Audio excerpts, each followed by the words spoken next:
মন চাহি বাদ দিয়া যদি মুহাম্মদুর রাসূলুল্লাহর তরিকা শিখতে চায় তাইলে কদমে কদমে ওলামা, কদমে কদমে মাদ্রাসা, কদমে কদমে আল্লাহওয়ালা।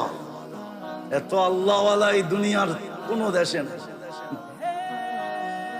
আমার সফরের জীবনের অভিজ্ঞতা আমি বলতেছি। আমি বেশিরভাগই তো রাত্রে নামি, আর প্লেনে ফার্স্ট ক্লাসে থাকলেও ঘুম হয় না। কেন হয় না জানি না, গাড়িতেও হয় না, প্লেনও হয় না। তা আমার একটা নিজের অভিজ্ঞতা বলতেছি। সারা দুনিয়া ঘুরা যখন প্লেনটা বাংলাদেশের সীমানায় ঢোকে, দেখা যায় স্ক্রিনে দেখা যায় প্লেনের ভিতরে যে লাগানো থাকে ওটা দিয়ে দেখা যায় এই সীমানায় কলিকাতার থেকে সীমানায় ঢুকলো, অথবা পূর্ব দিক থেকে হলে চিটাগাং কক্সবাজার দিয়ে এই বার্মা পাড়োয়া সীমানায় ঢুকলো।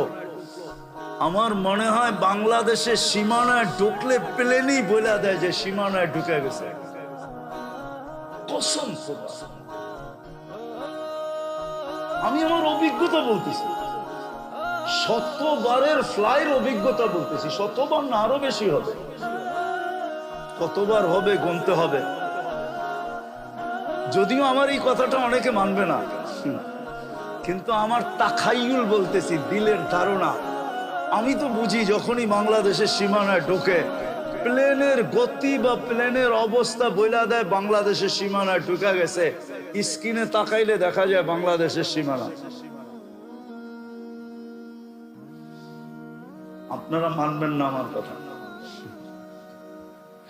কেন এই পরিধির আকাশের সম্পর্কটাই একটা ভিন্ন সম্পর্ক। এই দেশের মতো সহজলভ্য দুনিয়ার কোথাও নাই। আসেন আজকে তওবা করা এই দুটা জিনিস, এই দুটা রোগ থেকে নিজেকে বাঁচাই। তাউলুল আমাল, ইত্তেবাউল হাওয়া। এই দুটাই হলো সমস্ত অপকর্মের মূল, সমস্ত গুনার মূল। পারবেন